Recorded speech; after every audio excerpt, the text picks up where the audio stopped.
오늘 우리에게 주신 하나님 말씀은 잠언서 4장 1절에서 19절입니다. 아들들아, 아비의 훈계를 들으며 명철을 얻기에 주의하라. 내가 선한 도리를 너희에게 전하노니 내 법을 떠나지 말라. 나도 내 아버지에게 아들이었으며 내 어머니 보기에 유약한 외아들이었노라. 아버지가 내게 가르쳐 이르기를 내 말을 내 마음에 두라. 내 명령을 지키라. 그리하면 살리라. 지혜를 얻으며 명철을 얻으라. 내 입의 말을 잊지 말며 어기지 말라. 지혜를 버리지 말라. 그가 너를 보호하리라. 그를 사랑하라. 그가 너를 지키리라. 지혜가 제일이니 지혜를 얻으라. 내가 얻은 모든 것을 가지고 명철을 얻을지니라. 그를 높이라. 그리하면 그가 너를 높이 들리라. 만일 그를 품으면 그가 너를 영화롭게 하리라. 그가 아름다운 관을 내 머리에 두겠고 영화로운 면류관을 내게 주리라 하셨느니라. 내 아들들아 들으라. 내 말을 받으라. 그리하면 내 생명의 해가 길리라. 내가 지혜로운 길을 내게 가르쳤으며 정직한 길로 너를 인도하였은즉 다닐 때 내 걸음이 공고하지 아니하겠고 달려갈 때에 실족하지 아니하리라. 훈계를 굳게 잡아 놓치지 말고 지키라. 이것이 내 생명이니라. 사악한 자의 길에 들어가지 말며 악인의 길로 다니지 말지어다. 그의 길을 피하고 지나가지 말며 돌이켜 떠나갈지어다. 그들은 악을 행하지 못하면 자지 못하며 사람을 넘어뜨리지 못하면 잠이 오지 아니하며 불의의 떡을 먹으며 강포의 술을 마심이라. 의인의 길은 돋는 햇살 같아서 크게 빛나 한낮의 광명에 이르거니와 악인의 길은 어둠 같아서 그가 걸려 넘어져도 그것이 무엇인지 깨닫지 못하느니라. 아멘. 해럴드 이니스라는 학자는 정보에는 두 가지 종류가 있다고 합니다. 무거운 정보와 가벼운 정보입니다. 가벼운 정보는 자주자주 바뀌는 일시적인 정보입니다. 문화, 뉴스, 유행같이 자주 바뀌는 내용들을 다루는 정보죠. 이 가벼운 정보는 현재 상황을 알려주기 때문에 유용하고 또 널리 퍼지기 쉽습니다만 금방 사라져 버립니다. 잠시 지나면 또 다른 정보들로 인해서 대체가 됩니다. 반면에 무거운 정보는 오랜 세월이 흘러도 변하지 않는 내용입니다. 종교적인 진리 같은 것들이죠. 그래서 오래 남는 무거운 정보는 시간을 지배하고 또 널리 퍼지는 가벼운 정보는 공간을 지배한다라고 합니다.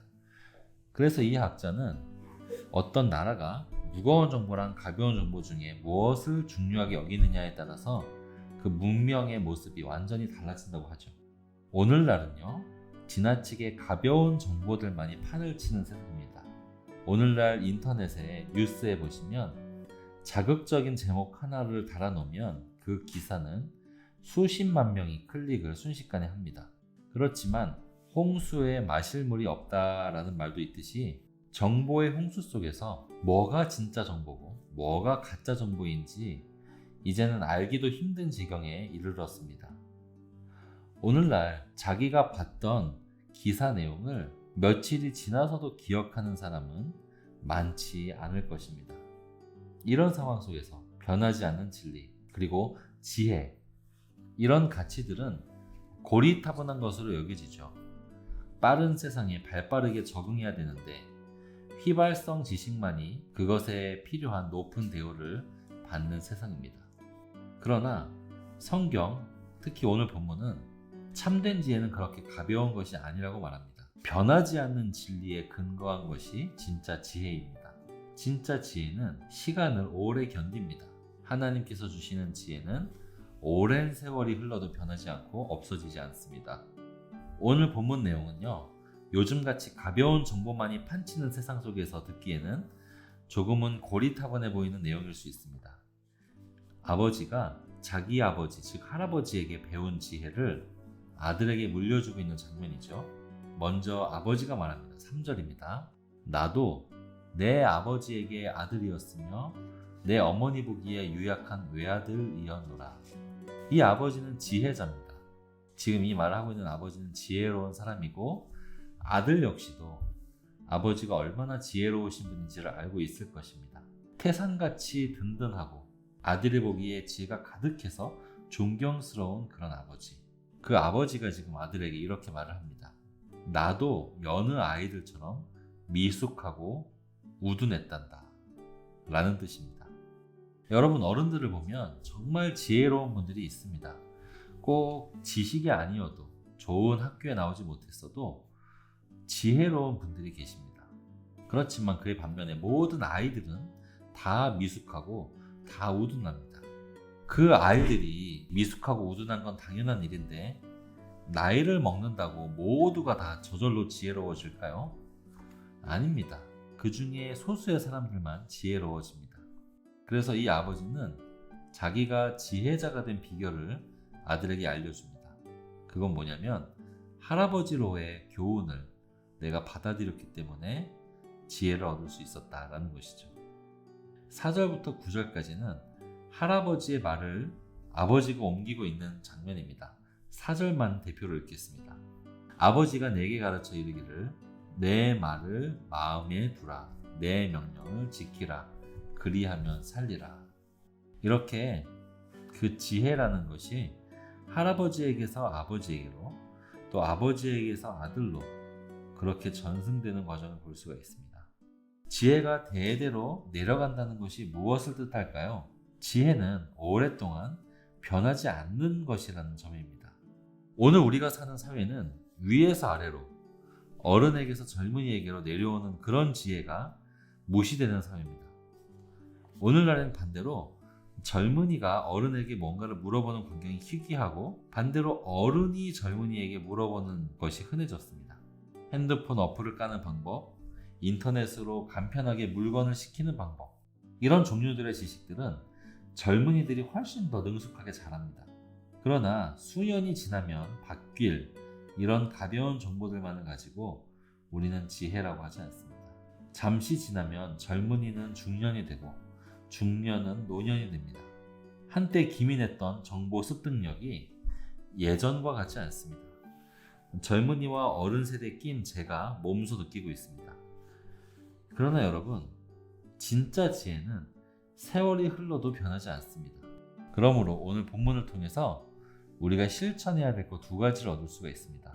만약에 여러분이 아들의 입장이라면, 즉 젊은이의 입장이라면, 믿음의 어른들, 부모님 혹은 교회 어른들에게서 지혜를 얻는 것을 주저하지 마시길 바랍니다. 지혜는 겨와 같이 흔들리며 오는 가벼운 것이 아닙니다. 예나 지금이나 비슷한 세상 속에서 그 세월을 견뎌온 무거운 내용들입니다. 4절에 보니까 믿음의 선배인 할아버지로부터 내려온 그 지혜를 받아들이며 살 것이라 말씀하십니다. 만약에 여러분, 반대로 여러분께서 어른의 입장이라면 자녀 세대에게 직접 중요한 가치를 중요하게 여기는 모습을 보여주셔야 합니다. 중요한 가치를 중요하다는 그 사실을 가르쳐줘야 됩니다.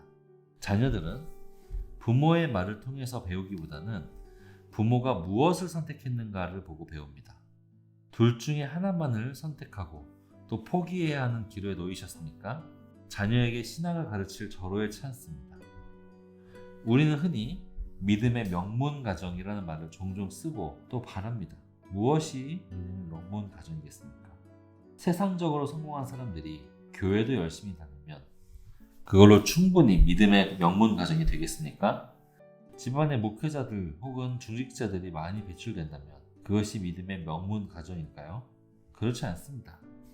오늘 말씀에 나온 것처럼 자신의 아버지로부터 물려받은 신앙의 지혜를 소중히 여기는 모습, 그것을 자녀들에게 삶으로 보여주고, 또 그 자녀는 아버지의 그런 영향을 받아서 대대로 내려오는 가풍 가운데 하나님의 지혜가 중심을 차지하는 그런 가정 아니겠습니까? 세상적으로는 소박한 서민의 위치에 있다고 하더라도 하나님의 말씀 앞에서 3대가 함께 무릎 꿇고 그 영구한 지혜를 사모하는 것, 그것이 믿음의 명문 가정인 것입니다. 이 지혜를 사모하시기를 바랍니다.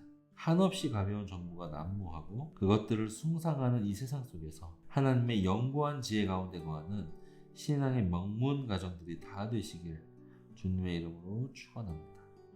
2가지 제목으로 기도하도록 하겠습니다. 첫 번째, 하나님의 뿌리 깊은 지혜로 대대로 흘러가는 우리 가정되게 하여 주옵소서. 2번째, 여름 프로그램을 진행하는 영유아부와 유치부에게 큰 은혜를 더하여 주소서.